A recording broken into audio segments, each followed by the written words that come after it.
Hey everyone, I've got some exciting news.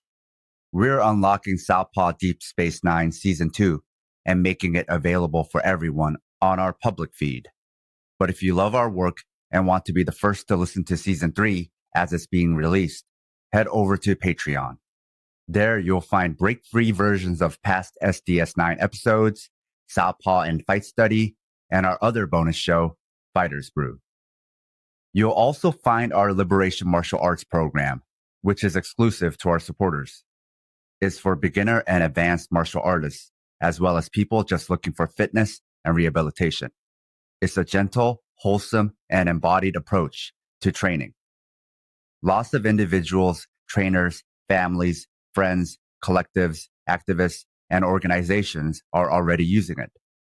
So if you want to support our work and get early access to all our great content, including Season 3 of SDS9, go to patreon.com/southpawpod and join our community.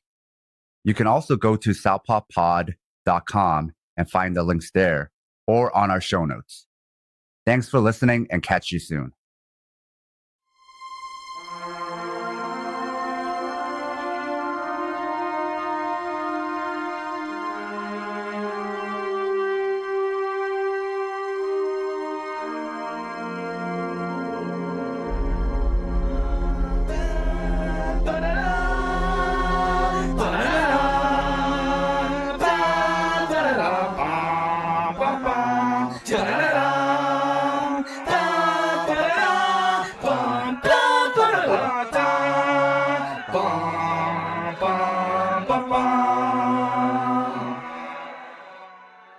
This is Southpaw Deep Space Nine Season 2,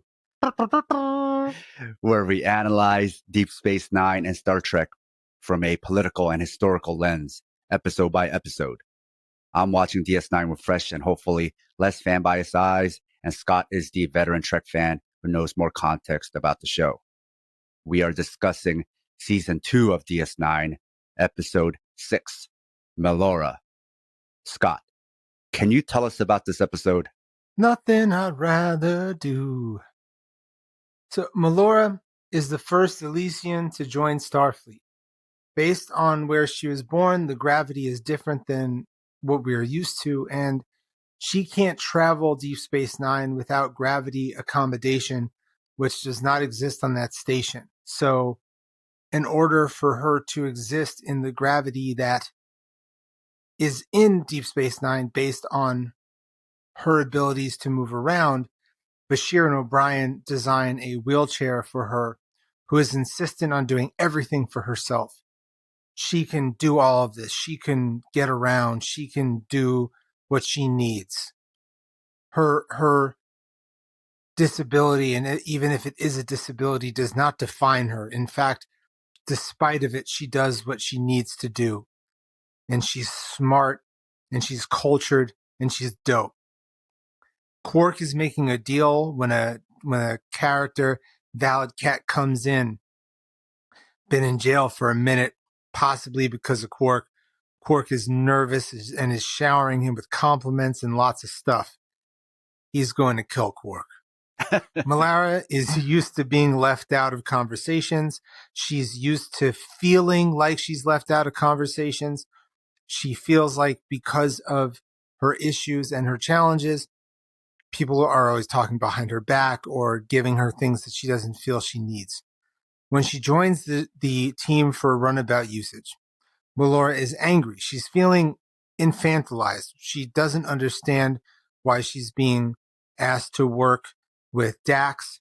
She prefers to work alone. She doesn't know why Bashir is there. He's a doctor. Why is he even involved in talking about her? But Dax is going. They're going to the Gamma Quadrant, and they're going, much to Melora's chagrin. Bashir and Melora talk. Julian decides to no longer be her doctor, but they have a flirt attack where Bashir says all the defenses and the nastiness is on purpose. She is impressed and goes to dinner with Dr. Bashir, who is back to being Dr. Horny. Quark is buttering up Kott because he does not want to die. Bashir and Melora have a date and they are at a Klingon stall, and how we talk about the juxtaposition of replications and non-replications in this world. They are at a Klingon restaurant where they do authentic Klingon food, and he tries to order. He's like doing that, like, I know foreign food. Let me order you the shit. And the Klingon brings the stuff, and she's like, this is not real Klingon food. Give me the real shit, man. And the Klingon's like, hell fucking yeah. Let me give you the real shit. I love that. And they're like, both like, we're smart and we have taste, and it's just a funny scene. And Bashir tells a story that we think is about him realizing he wants to be a doctor, but it's a non sequitur. And he talks about how he wanted to be a tennis player and then fell into medicine. And then Melora talks about ableist issues of space. And they have a moment, but nothing happens. And then she tries to go do some shit on her own for the ship, but she has an incident. And then she brings Bashir to her room where she can press a button and they're put in an anti-gravity vibe, because that's where she can really fully move around and ambulate from her world. So they have this anti-gravity kiss. They kiss in anti-gravity. It's fun times. And they go to another scene, and Melora and Dax are in space, and they talk about love in space and distant relationships and how to have these sort of things. And then we see Quark talking to Odo, because he's like, I don't want to die. And Quark's like, and Odo's like, oh, that would suck if you died. Not, but I'll see what I can do. And then Bashir, being very Bashir, who's a brilliant man but a hubristic man, thinks that he can actually fix the gravity issues, which would also make him a well-known doctor. And in between that, Odo runs into Kot, and he's like, please don't kill Quark, man. And Dr. Bashir develops this method where Melora can start walking for longer and longer, except she can't do the flying thing, or Bashir doesn't want her to, because it might mess with her nervous system and her equilibrium and confusion. And Melora is starting to realize that on some Little Mermaid shit, that maybe what she thinks she wanted takes away who she is, and that her challenges and her body is part of her identity, which like can go to people who consider themselves lowercase deaf versus uppercase deaf. And though uppercase deaf people would argue that deafness isn't a disability, and I'm not even suggesting that her challenges are disabilities, it's just part of her body. And she's like not sure that she wants to go through with the treatment, but the treatment has been proven fruitful, and Bashir will get cred for it. And as all this is happening, Kot takes over the ship with Quark and Dax and Melora, and they're in like a hostage situation. And Melora saves the day because Dax drops the gravity, and Melora does like a gravity fighting thing and stops everything. And as we end the episode, Melora is done with the treatments. Her gravity is part of who she is. She doesn't want to be anything other than who she is, and she's fine with that. And as this happens, Klingon opera is played in the background by the man who made the food. Hands are held, and we are left out of this episode. So, disability in Trek. I haven't seen this before, but if I think about the production design of Trek, it doesn't have people with disabilities in mind. But then again, I think the assumption was in the future, you may have medical answers for every disability, or perhaps some bionic answers.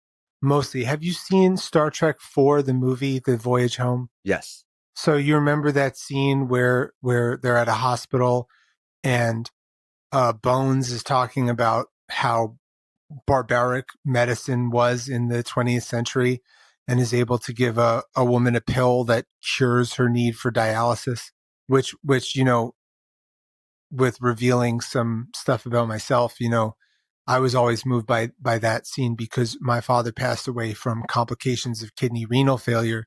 And even now, he passed away when I was 16. I'm 39. Do the math. And he was the person that instilled my love of Trek, and he loved that movie. And even now, the tech for kidney renal failure has changed so much that who knows the life that he could have lived now. So the idea that there's a pill one day that could take care of this, and they were talking about the troubling nature of chemotherapy in that movie in the 80s, and I work in a hospital, and I obviously can't say too much shit, but like chemo is still very invasive, and so yeah, the idea, if we're no longer looking at health and health revolution as a form of capital and a form of profit, then we can really make a lot of advancements. So you don't see a lot of wheelchairs because most modern maladies, with some exceptions and ones that we'll see, um, have been fixed by science. So when this character is having a very 1900s 2000s experience of disability, of accessibility, and talking like, oh, like these stairs and shit like that, it's like, wow, this is not what we're expected, because science, medicine, and tech have really made it that someone that wouldn't have lived 4 years in 1992 would have a fighting chance. Which speaks to how unfamiliar everyone is to Melora. But what's interesting is how an alien gains a disability living in a different environment. It's like the reverse of Superman. Right, but it's also sort of like science factual, because it makes sense that certain aliens based on certain gravities would have these issues, and that this isn't even an issue in many places where Melora is. It's just that Deep Space Nine is Cardassian tech, and Cardassia is sort of the kind of culture where they might not try to help people with disabilities. They might throw the developmentally disabled kids over the hills like they used to do in the world. I hate, trigger warning, I hate to say that, but those are things that used to happen. So this episode really inspired me, even though it's like not a good episode. Yeah.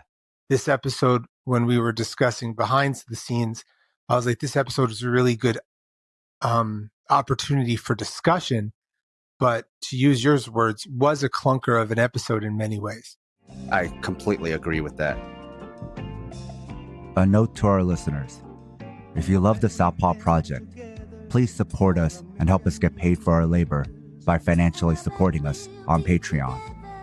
This will give you access to exclusive bonus content, like early releases of Southpaw Deep Space 9, our fictional narrative podcast, Fighters Brew, break-free versions of our shows without interruptions like you're hearing now, bonus articles, Fighters Brew transcripts with extra content, Liberation Martial Arts Online, as well as our private chat group on Discord.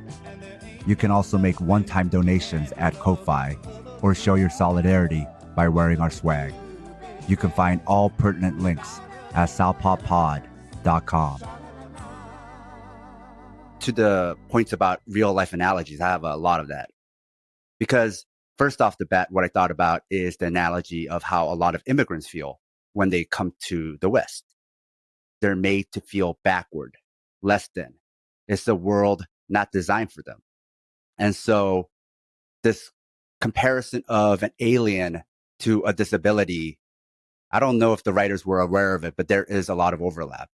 Somebody who came here from another country, if they hear a neurodivergent person speaking about their experiences, or somebody who's LGBTQ, or they have limited hearing, all those things are like not one for one, but there is some overlap because you're treated as if when you come here, you're not intelligent. They start yelling at you and you realize a lot of things aren't designed for somebody like you or for someone like you to navigate.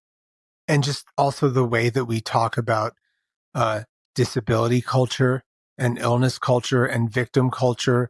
And I worked with adults with disabilities for 10, 15 years of my life and worked with self-advocacy groups and giving people agency to decide how they had their dignity and how they wanted to walk and how they wanted to talk and how they wanted to be perceived was big. And, it's very interesting because I've been very moved by Susan Sontag's illness as a metaphor because I just feel like, it's only 86 pages. So I really recommend everybody, especially if you're interested in the language of victim blaming and illness and how and um, it's easily, you can relate it to all the things that we're talking about, but she uses like tuberculosis and other ways how people would use people's illness as a metaphor for power and for subjugation. And do I know that the writers were reading Susan Sontag when they were writing this episode? Probably not, because they get a lot of this stuff wrong, in my opinion. But they're trying, and they're bringing up facts that I think are important for people to have. And I thought it was a really good pushing of Julian Bashir. I like complex Bashir. I like when he's not just being a selfish. He's a little selfish. It's a little weird that he's always trying to sleep with the women that he's helping, but he's growing. People don't know, but Karl Marx also had a chronic illness and chronic pain that was debilitating, and that influenced a lot of his writing. How can it not? I am always in physical pain. I don't talk about it a lot, but I had a rare type of scoliosis as a kid, and I had some labral tears from a few years ago. So on a scale from 1 to 10, I am never less than a 2.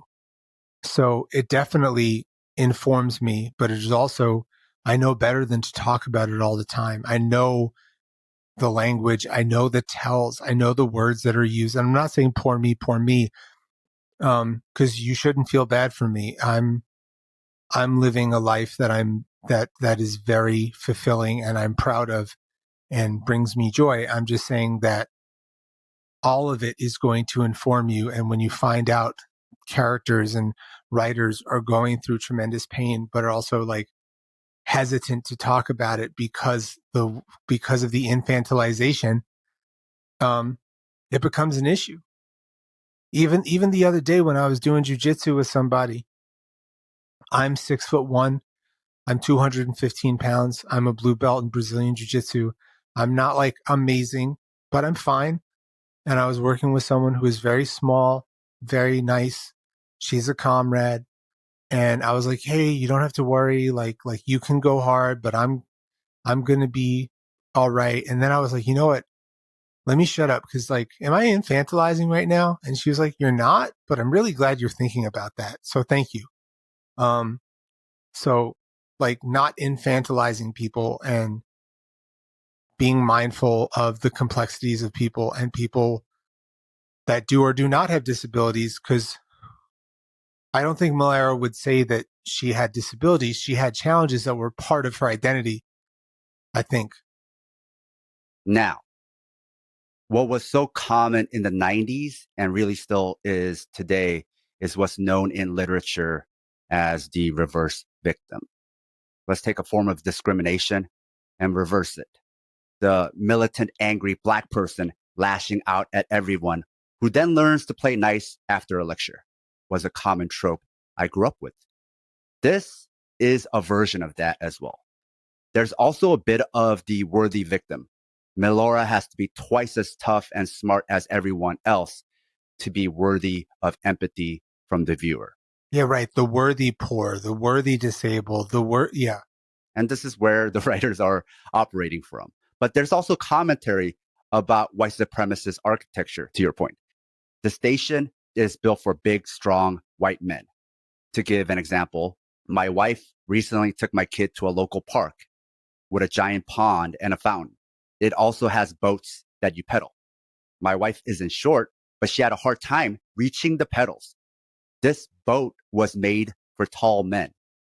This isn't quote unquote diverse and progressive Los Angeles in a progressive part of the city. I've seen women stranded out there, not because they're not strong enough to pedal. They just couldn't reach it. So the world is invisibly designed like that. Even things like temperature in an office, not to mention medical and psychological studies, they're rooted in mostly white male participants. And I'm sure I've talked about this, and I know I'll talk about it again because Cardassian architecture and engineering definitely reminds me of brutalism, where it's like deliberately brutal. And it's like an architecture that is meant to oppress. No wonder so many people don't feel comfortable at a lot of gyms, right? I get it. You're supposed to go there to try to improve yourself, but then the design, to your point, is brutal. Facts. Now, to a point you were alluding to earlier, Melora is actually similar to real life humans going to space, dealing with different gravity. Something astronauts deal with a lot is atrophy and loss of bone density. Melora has the opposite of those problems. Someone from space coming to Earth, quote unquote, or Earth's gravity.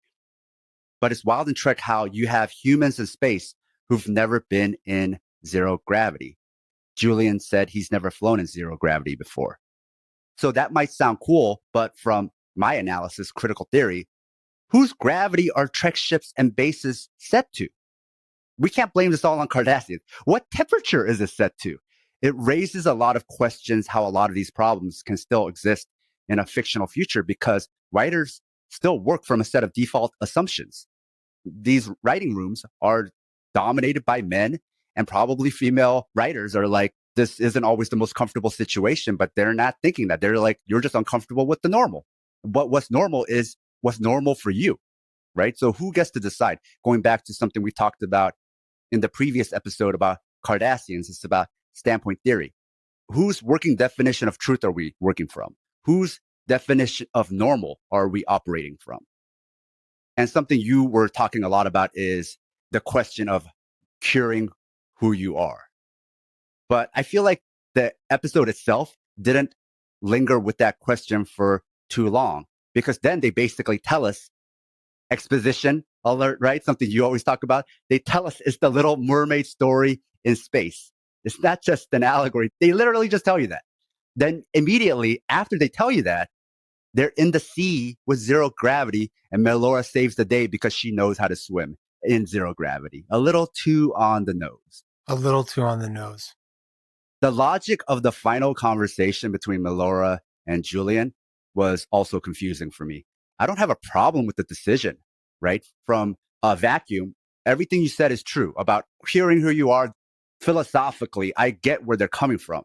But my problem is how it was brought up. She was like, how did I survive the phaser shot? And it's because of the treatments. Oh, that's what I thought, which is why I won't continue with the treatments. So the treatments is why you're alive. That's why I'm not going to do it anymore. I mean, yes, get us to why you're not going to do it, but that is a strange conversation to have to get you to that point. The way that conversation was written didn't work for me. It really takes away from her decision. It's what they'd call in pro wrestling a weak finish. Yes. Also, it's not really a one-for-one analogy to the Little Mermaid in that just because you're now stronger doesn't mean you can't go back to a lower gravity, nor does it mean you're a new species. You can make commentary about why should I have to conform to this world and have that argument and challenge the system rather than individualize a problem, just like the villain in the Dax episode did. Julian's solution was similar to the solution we saw with Varad, except he didn't force it. Nonetheless, it was a liberal individual solution. It was also about gatekeeping again, that the Federation is only for people who come from places with a certain type of gravity or temperature or size, but that wasn't really addressed. And it was shoehorned into a Little Mermaid allegory that ended as a Lady and the Tramp scene. And hey, we'll go with it. But Scott, tell us a little bit more about what you thought about this episode. So the acting I really liked. The commentary was weak, but it allowed us to have great commentary. So for that, it gets some points. Whenever there's Klingon singing Klingon opera, it makes me really happy. The coda of the last scene worked for me. But yeah, as an episode, I agree with you. It was a clunker. That was developed to try out some stories and develop some characters. Like, I guess it was a Bashir episode, and we do want to get to know more about Bashir because as he's been presented, he's a little vapid, vacuous, and shallow. And to see him in Cardassians have this, like, come on, flirtatious relationship with Garrick, which I think would have been dealt with more openly if the show were made now, and just seeing more development from Bashir was nice. But as an overall episode, it's like a 2.5. It's just not Now, Scott, yes. can you tell us a bit about the next episode? I will think about it. I want to be a little greedy because the next episode is Rules of Acquisition. So there's going to be a Ferengi sort of vibe, and since my first visit was to talk about Ferengi and their rules, and you read the book, right? Yeah, I mean it was like a book you could get at Barnes and Nobles for like $10 back in the day. It's just like a list of things. I could send you a PDF. Young people are like, bookstore, what is that? What are you talking about? Oh, they're coming back. Bookstores are great. Until then.